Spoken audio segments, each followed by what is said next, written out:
Hello students, कैसे हो आप सब। आई होप सभी अच्छे से होंगे, डेली क्लासेस को एंजॉय कर रहे होंगे और क्लासेस को अपने दोस्तों के साथ भी शेयर कर रहे होंगे और साथ ही साथ जो चैप्टर पढ़ रहे हैं, जो वीडियोस देख रहे हैं, उसके साथ ही साथ नोट्स भी बना रहे होंगे।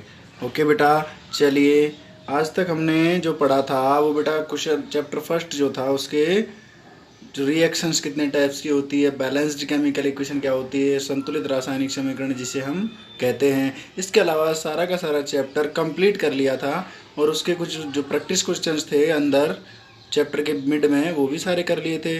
और जो बाहर चैप्टर के आगे वाले क्वेश्चंस हैं वो हमने 8 क्वेश्चन तक कंप्लीट कर लिए थे। अब बेटा एक टॉपिक बताना भूल गए थे अपन, एंडोथर्मिक और एक्सोथर्मिक रिएक्शन के बारे में, उसके बारे में आज पढ़ेंगे। ठीक है, एक्सोथर्मिक क्या होती है और एंडोथर्मिक रिएक्शन क्या होती है, इसको नोट्सों में भी नोट कर लीजिएगा। और क्वेश्चन ये दिया हुआ है, इस क्वेश्चन का आंसर करते हैं। देखिए बेटा, फर्स्ट क्वेश्चन के 9 नंबर जो क्वेश्चन है वो क्या कहता है, right exothermic and endothermic reaction and give examples. मतलब एक्सोथर्मिक जो रिएक्शन है और एंडोथर्मिक रिएक्शन है, इन दोनों को डिफाइन करना है और इनके एग्जाम्पल्स भी देने हैं। ठीक है बेटा, मतलब ऊष्माक्षेपी, इसको क्या बोलते हैं बेटा, ऊष्माक्षेपी कहते हैं। क्या कहते हैं, ऊष्माक्षेपी अभिक्रिया। और इसको बोलते हैं ऊष्माशोषी। क्या बोलते हैं बेटा, ऊष्माशोषी। ऊष्माशोषी का मतलब क्या होता है बेटा, ऊष्माक्षेपी का मतलब ऐसा रिएक्शन जिसके अंदर एनर्जी प्रोड्यूस होती है, मतलब एनर्जी बनती है, एनर्जी पैदा होती है, मतलब उस रिएक्शन के होने के बाद हीट उत्पन्न होती है, हीट या कोई किसी प्रकार की एनर्जी प्रोड्यूस होती है, वो कहलाता है बेटा ऊष्माक्षेपी। और कोई भी रिएक्शन रिएक्ट करने के लिए यदि किसी चीज़ को ऑब्जर्व करती है, अपने अंदर ऑब्जर्व करती है, वो क्या कहलाती है बेटा, ऊष्माशोषी अभिक्रिया कहलाती। चलिए देखिए बेटा, एक एक करके देखते हैं दोनों को। एक्सोथर्मिक रिएक्शन, एक्सोथर्मिक रिएक्शन क्या होती है बेटा, दोज रिएक्शन वह अभिक्रिया वो है एनर्जी प्रोड्यूस्ड विद प्रोडक्ट्स। मतलब ऐसी रासायनिक अभिक्रिया जो रिएक्शन करने के बाद प्रोडक्ट के साथ एनर्जी प्रोड्यूस करती है। क्या करती है, प्रोडक्ट तो प्रोड्यूस होगा ही होगा, उसके साथ क्या होता है बेटा, एनर्जी भी उत्पन्न होती है, ऊर्जा भी पैदा होती है। It's called exothermic reaction. इसे ही हम एक्सोथर्मिक या ऊष्माक्षेपी अभिक्रिया कहते हैं। क्या कहते हैं बेटा, ऊष्माक्षेपी अभिक्रिया कहते हैं। समझ गए, तो इस तरह से हम इसकी डेफिनेशन समझ जाएंगे। अब एक एग्जांपल देख लेते हैं बेटा, जैसे मैथेन जो है ये CH4 को क्या बोलते हैं बेटा, मैथेन कहा जाता है। क्या कहा जाता है, मैथेन। मैथेन की रिएक्शन हमने किसके साथ करवाई, ऑक्सीजन के साथ करवाई, तो CO2 कार्बन डाइऑक्साइड प्राप्त हुआ और साथ में वाटर, और उसके साथ हमें हीट एनर्जी जो ऊष्मा ऊर्जा है वो प्राप्त हुई। मतलब मैथेन की रिएक्शन जब ऑक्सीजन के साथ करवाई, मतलब हवा के अंदर करवाई, देन क्या प्राप्त हुआ बेटा, कार्बन डाइऑक्साइड के साथ हमें जल और एनर्जी प्राप्त हुआ। मतलब इसमें एनर्जी प्रोड्यूस हो रहा है, पैदा हो रहा है। इसका मतलब कौन सी रिएक्शन है बेटा, एक्सोथर्मिक रिएक्शन है, ऊष्माक्षेपी रासायनिक अभिक्रिया है। अब नेक्स्ट देखो बेटा, एंडोथर्मिक रिएक्शन, ऊष्माशोषी रासायनिक अभिक्रिया। देखो इसको, दोज रिएक्शन वो have reactants are use energy for reaction. मतलब ऐसी अभिक्रिया जिसमें जो अभिकारक होते हैं वो अभिक्रिया करने के लिए क्या करते हैं बेटा, एनर्जी का यूज करते हैं। क्या करते हैं, एनर्जी को यूज में लेते हैं। It's called endothermic reaction. इसे ही हम एंडोथर्मिक या ऊष्माशोषी रासायनिक अभिक्रिया कहते हैं। समझ गए बेटा। चलिए देखिए एग्जांपल देख लेते हैं इसके। 2FeSO4, इसको हमने हीट किया, मतलब एनर्जी दी, एनर्जी देने के बाद Fe2O3 फेरस ऑक्साइड और सल्फर डाइऑक्साइड और सल्फर ट्राइऑक्साइड के अंदर ये टूट गया। फेरस सल्फेट था, फेरस ऑक्साइड और सल्फर डाइऑक्साइड और सल्फर ट्राइऑक्साइड में टूट गया। समझ गए। इसी प्रकार कैल्शियम कार्बोनेट है, CaCO3 क्या होता है बेटा, कैल्शियम कार्बोनेट होता है। क्या होता है, कैल्शियम कार्बोनेट होता है। कैल्शियम कार्बोनेट की रिएक्शन को जब हीट किया, गर्म किया, तो हमें कैल्शियम ऑक्साइड प्राप्त हुआ, साथ में CO2। इसको पहले पढ़ा था, क्या बेटा, बुझा हुआ चूना होता है। ये बिना बुझा चूना होता है, ये कैसा होता है, बुझा हुआ। इसके अंदर जब वाटर डाल दिया जाता है तो बुझा हुआ चूना बन जाता है। समझ गए। तो इस तरह से हम एक्सोथर्मिक और एंडोथर्मिक रिएक्शन के बारे में समझ सकते हैं बेटा। ऊष्माक्षेपी और ऊष्माशोषी रासायनिक अभिक्रिया क्या होती है इसके बारे में समझ सकते हैं। ठीक है, चलिए नेक्स्ट क्वेश्चन देखते हैं। देखिए बेटा नेक्स्ट क्वेश्चन क्या है, वाई सेज रेस्पिरेटरी या रेस्पिरेशन और एक्सोथर्मिक रिएक्शन। रिएक्शन बेटा 2 बार लिखने में आ गया इधर, सॉरी, चलिए इसको मिटा देते हैं बेटा। वाई क्या, वाई सेज रेस्पिरेटरी और एक्सोथर्मिक रिएक्शन, क्या जो रेस्पिरेशन सिस्टम होता है हमारा, रेस्पिरेशन की जो प्रोसेस होती है वो एक क्या होती है, ऊष्माक्षेपी रासायनिक अभिक्रिया होती है। एक्सप्लेन दैट, इसको हमें क्या करना है, एक्सप्लेन करना है कि जो श्वसन की क्रिया होती है वो ऊष्माक्षेपी होती है, क्यों होती है, इसके बारे में हमें बताना है। देखिए, वी डू रेस्पिरेटरी प्रोसेस, जब हम रेस्पिरेशन की प्रोसेस करते हैं, रेस्पिरेटरी प्रोसेस करते हैं, then we leave CO2 and water with energy. तो हम क्या करते हैं बेटा, जब रेस्पिरेशन की प्रोसेस होती है तो उसके अंदर हम CO2 एंड वाटर के साथ एनर्जी प्रोड्यूस करते हैं या शरीर से बाहर निकालते हैं। सो वी सेज दैट, इसलिए हम कह सकते हैं रेस्पिरेशन या respiratory process have a exothermic reaction, मतलब ये एक ऊष्माक्षेपी रासायनिक अभिक्रिया होती है। समझ गए, मतलब यदि किसी, अभी लास्ट में पढ़ा था बेटा एक्सोथर्मिक क्या होता है, यदि किसी भी बॉडी पार्ट्स में से या किसी भी वस्तु को एनर्जी में से, रिएक्शन में से एनर्जी प्रोड्यूस होती है तो कौन सी रिएक्शन होती है, एक्सोथर्मिक या ऊष्माक्षेपी रासायनिक अभिक्रिया होती है। तो ये कौन सी बेटा, जो हमारा रेस्पिरेशन है वो कौन सा रिएक्शन है, ऊष्माक्षेपी या फिर एक्सोथर्मिक रिएक्शन है। ठीक है, देखो जैसे C6H12O6 6CO2 sorry 6O2 6CO2 और 6H2O प्लस एनर्जी। तो क्या बेटा, इसको बोलते हैं हम ग्लूकोज, क्या बोलते हैं, ग्लूकोज कहते हैं। ये होता है हमारा ग्लूकोज। ग्लूकोज जब हमारी श्वसन क्रिया में ऑक्सीजन बॉडी के अंदर जाती है तो उस कंडीशन में 6CO2 प्लस 6H2O बनता है, और साथ में जो एनर्जी है, जो ऊर्जा है वो प्रोड्यूस होती है, जो ऊर्जा है वो उत्पन्न होती है बेटा। ठीक है ना, मतलब श्वसन क्रिया के अंदर क्या पैदा होता है, ऊर्जा उत्पन्न होती है। इसीलिए श्वसन क्रिया को हम एक्सोथर्मिक रिएक्शन या ऊष्माक्षेपी रासायनिक अभिक्रिया कहते हैं। समझ गए। चलो नेक्स्ट क्वेश्चन देखिए बेटा 11, why says that combination reaction and decompose reaction are opposite reaction, give equation for this. मतलब क्या बताना है बेटा, कॉम्बिनेशन और डीकम्पोज रिएक्शन क्या होती हैं, विपरीत या अपोजिट रिएक्शंस होती हैं, इसके बारे में हमें बताना है। गिव इक्वेशंस फॉर दिस, और इसके लिए हमें समीकरण भी देने हैं। संयोजन और वियोजन का अपोजिशन बताना है और उसके लिए समीकरण भी देना है। चलो आंसर देखते हैं। देखिए बेटा आंसर क्या है, देखो कि दोज रिएक्शंस, मतलब सॉरी दीज रिएक्शन, वे या ये रासायनिक अभिक्रियाएं आर अपोजिट होती हैं, बिकॉज, क्योंकि combination reaction have combined 2 and more reactant. Combination reaction में क्या होता है बेटा, 2 या 2 से अधिक जो रिएक्टेंट होते हैं वो कंबाइंड होते हैं और एक बड़ा प्रोडक्ट देते हैं। बट लेकिन decompose reaction have a big reactant break down into 2 and more products.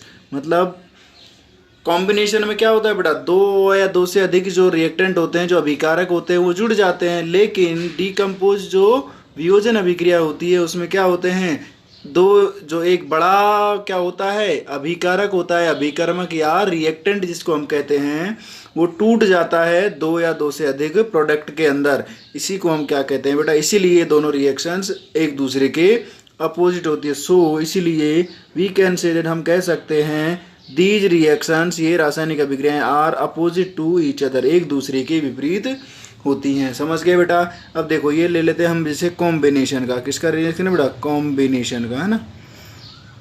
Combination में देखो कैल्शियम ऑक्साइड है हमारे पास प्लस H2O है, मिलकर के क्या बनाया, कैल्शियम हाइड्रोक्साइड। तो क्या है, 2 रिएक्टेंट्स ने मिलकर के एक बड़ा प्रोडक्ट दिया, तो ये कौन सी हो गई, कॉम्बिनेशन हो गई। ठीक है, और यहाँ देखिए बेटा ये FeSO4 फेरस सल्फेट है, इसको हम डीकम्पोज रिएक्शन कर लेते हैं। कौन सी का, ये डीकम्पोज रिएक्शन का एग्जाम्पल है। देखो FeSO4 ने रिएक्ट किया, मतलब इसको हीट किया, गर्म किया, तो Fe2O3 SO2 और SO3 में टूट गया। ठीक है, तो क्या हुआ बेटा, एक बड़ा रिएक्टेंट था वो अलग अलग 3 छोटे छोटे रिएक्टर जो प्रोडक्ट में टूट गया है।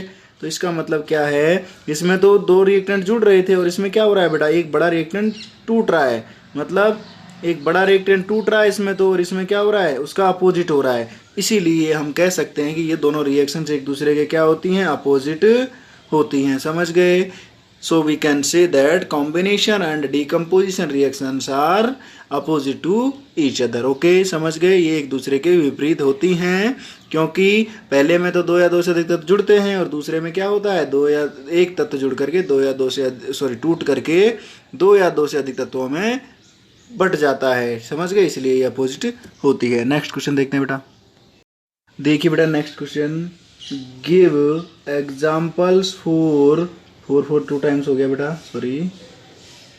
Give examples for decomposition reaction वो produce heat, light and electric energy. मतलब ऐसी वियोजन अभिक्रियाओं के उदाहरण देने हैं रासायनिक अभियोजन के, जो इनमें क्या होता है बेटा, लाइट का यूज होता है, हीट का और इलेक्ट्रिसिटी का, उन मतलब अलग अलग चीज़ों में इसको यूज किया जाता है। देखो फर्स्ट वाला देखते बेटा, हीट का ऊष्मा किस में यूज होता है, जैसे लेड नाइट्रेट है हमारे पास, इसको हीट दिया जाता है तो PbO NO2 और O2 में टूट जाता है। तो क्या समझे, ये एक ऐसी डिकम्पोज रिएक्शन है जिसमें हीट का यूज होता है या हीट को प्रोड्यूस करने के लिए इसका यूज किया जाता है या इस रिएक्शन को करवाया जाता है। लेड नाइट्रेट को गर्म करने पर ये हमें प्राप्त प्रोडक्ट के रूप में होते हैं। ओके, नेक्स्ट देखो बेटा, लाइट का यूज करके कौन सी होती है, ये कौन सा लाइट होता है बेटा, सन लाइट होता है, सूर्य का प्रकाश होता है। ओके, देखो 2AgCl जो अर्जेंटम क्लोराइड या सिल्वर क्लोराइड को जब हमने सूर्य के प्रकाश में रखा तो वो Ag और Cl2 में अलग अलग टूट जाता है। तो ये लाइट का यूज की रिएक्शन डिकम्पोज हो गया बेटा। सेकंड थर्ड होता है इलेक्ट्रिसिटी वाली देनी है, तो AgBr जो है, जो सिल्वर ब्रोमाइड है उसको सनलाइट, इसको भी कहाँ रखा बेटा, सनलाइट में रखा, ठीक है। तो क्या हो गया, ये 2Ag और Br2 में टूट गया। तो ये भी एक डिकम्पोज रिएक्शन है जिसमें जिसका यूज कहाँ किया जाता है, इलेक्ट्रिसिटी सोर्सेज में किया जाता है, जैसे फोटोग्राफी वगैरह होती है उसमें इस रिएक्शन का यूज किया जाता है। समझ गए। चलिए बेटा देखिए next question, right difference between displacement and double displacement reaction, give equations for these reaction. मतलब क्या करना है बेटा, डिस्प्लेसमेंट रिएक्शन और डबल डिस्प्लेसमेंट रिएक्शन के बीच हमें क्या बताना है, डिफरेंस बताना है और इनकी इक्वेशंस भी देनी है। तो क्या करना है, हिंदी में समझो बेटा कि विस्थापन और द्विस्थापन अभिक्रियाओं के बारे में इनमें अंतर बताना है और साथ ही साथ क्या करना है बेटा, इनके जो अभिक्रियाएं होती हैं उनको भी लिखना है। तो इस क्वेश्चन को नोट्सों में अच्छे से करवाया हुआ है, आप इस क्वेश्चन को अपने आप कीजिएगा, ठीक है। चलो अब नेक्स्ट क्वेश्चन देखते हैं। नेक्स्ट क्वेश्चन देखिए बेटा, give reaction for getting silver bye silver nitrate with copper reaction. मतलब सिल्वर को प्राप्त करने की, सिल्वर के शोधन की या सिल्वर को फाइंड आउट करने की ऐसी रिएक्शन बताइए जिसमें क्या होता है, silver nitrate with copper reaction. जो सिल्वर नाइट्रेट जिसमें कॉपर के साथ रिएक्ट करता है, where copper Cu have displaced Ag, जहाँ कॉपर जो है वो जो Ag होता है हमारा सिल्वर होता है उसको क्या कर देती है बेटा, डिस्प्लेस्ड कर देती है, विस्थापित कर देती है। देखो answer, when silver nitrate reacts with copper, जब सिल्वर नाइट्रेट जो है AgNO3 वो कॉपर के साथ रिएक्ट करता है, then no this is displacement, then हम जानते हैं ये, देन वी नो बेटा, then we know is this is displacement reaction. ये एक विस्थापन अभिक्रिया है फॉर गेटिंग सिल्वर, किसको प्राप्त करने की, सिल्वर को प्राप्त करने की एक ये विस्थापन अभिक्रिया है। ये बेटा होती कैसे है वो देखो, 2AgNO3 प्लस Cu का रिएक्ट किया तो CuNO3 का होल ट्वाइस प्लस Ag हमें प्राप्त हुआ। मतलब यहाँ बेटा कॉपर ने क्या किया, इस Ag को यहाँ से डिस्प्लेस्ड कर दिया। तो क्या कह सकते हैं हम कि सिल्वर नाइट्रेट यदि कॉपर के साथ रिएक्ट करता है तो जो कॉपर है वो Ag को अपने स्थान से हटा देता है और हमें प्योर सिल्वर जो है, प्योर जो चांदी होती है जिसको हम सिल्वर कहते हैं, वो प्राप्त हो जाती है। समझ गए। चलो नेक्स्ट क्वेश्चन देखो, what do you know about ridicule reaction, give example. मतलब अवक्षेपण अभिक्रिया से आप क्या जानते हैं या उसके बारे में क्या समझते हैं, गिव एग्जाम्पल, और उसको बताइए, उदाहरण भी दीजिए। देखो, दोज रिएक्शन वह अभिक्रिया which made ridicule in it, जिस अभिक्रिया में अवक्षेप का निर्माण होता है, इट्स कॉल्ड रिडिक्यूल रिएक्शन, इसको हम अवक्षेप अभिक्रिया या अवक्षेपण अभिक्रिया कहते हैं। ठीक है बेटा, मतलब ऐसी रासायनिक अभिक्रिया जिसमें अवक्षेप का निर्माण होता है अवक्षेपण अभिक्रिया कहलाती है। Ridicule is a non soluble matter. Ridicule क्या होता है बेटा? एक नॉन सोल्यूबल मतलब एक ऐसा पदार्थ होता है जो किसी जो सॉल्यूशन होता है उसमें आसानी से या घुलता नहीं है, मतलब घुलता नहीं है। कैसा है? उसको जैसे डालते हैं तो वो वैसा का वैसा ही उसमें प्रेजेंट होता है। सो वी से इसलिए हम कह सकते हैं that those reaction we get non soluble product, जैसी रिएक्शंस जिसमें हमें नॉन सोल्यूबल मतलब बिना मिलने वाला, बिना मेल्ट होने वाला कोई भी प्रोडक्ट मिल जाता है, इट्स कॉल्ड रिडिक्यूल रिएक्शन। इसे ही हम रिडिक्यूल रिएक्शन या फिर अवक्षेपण अभिक्रिया कहते हैं। ये अपने चैप्टर का ही पार्ट है, इसको भी नोट्सों में लिख लीजिएगा। ओके, चलिए देखिए बेटा एग्जाम्पल देखते हैं। Na2SO4 की रिएक्शन जब NaBaCl2 के साथ करवाई गई तो क्या प्राप्त हुआ? बेरियम सल्फेट के साथ NaCl प्राप्त हुआ, NaCl प्राप्त हुआ। ठीक है बेटा, अब जो बेरियम सल्फेट होता है वो क्या होता है? एक रिडिक्यूल होता है। क्या होता है बेटा? एक रिडिक्यूल होता है जो क्या होता है, जो पानी या फिर किसी भी सॉल्यूशन में घुलता नहीं है। तो ये कौन सी रिएक्शन होगी बेटा? ऐसी रिएक्शन या ऐसी रासायनिक अभिक्रिया जिसमें दो तत्व अभिक्रिया करने के बाद हमें एक क्या मिलता है? अवक्षेप प्राप्त होता है जो किसी भी विलयन में आसानी से घुलता नहीं है, घुलता भी नहीं है। वो क्या कहलाती है बेटा? अवक्षेपण अभिक्रिया कहलाती है। समझ गए? इसी तरह से ये बेटा एक किसका उदाहरण है? ये उस तरह से डबल डिस्प्लेसमेंट जो है दो विस्थापन अभिक्रिया को ही हम अवक्षेपण अभिक्रिया भी कह सकते हैं, क्योंकि जो अवक्षेप प्राप्त होता है, रिडिक्यूल प्राप्त होता है, वो इसी अभिक्रिया में प्राप्त होता है। समझ गए? तो इस तरह से बेटा हमारे 15 क्वेश्चंस हो गए हैं। बाकी के क्वेश्चंस करते हैं। देखिए बेटा next question, define these reaction according to oxygen some and loss.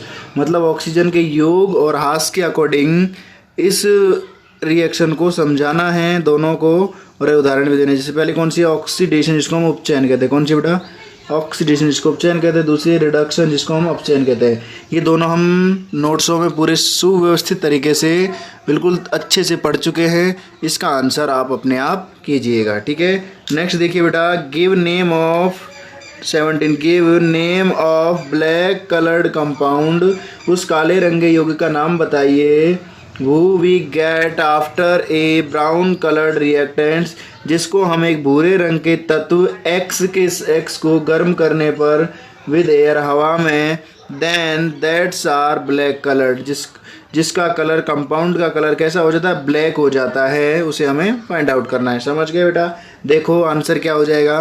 These reactant are copper. वो रिएक्टेंट क्या होगा बेटा? कॉपर होगा। Because When copper are brown color element, copper क्या होता है? भूरे रंग का तत्व होता है। Then copper reacts with oxygen, जब कॉपर है रिएक्ट करता है ऑक्सीजन O2 के साथ या एयर हवा के साथ, we get a black coloured compound, तो हमें एक काले रंग का यौगिक प्राप्त होता है जिसका नाम है कॉपर ऑक्साइड या CuO, जिसे हम कहते हैं।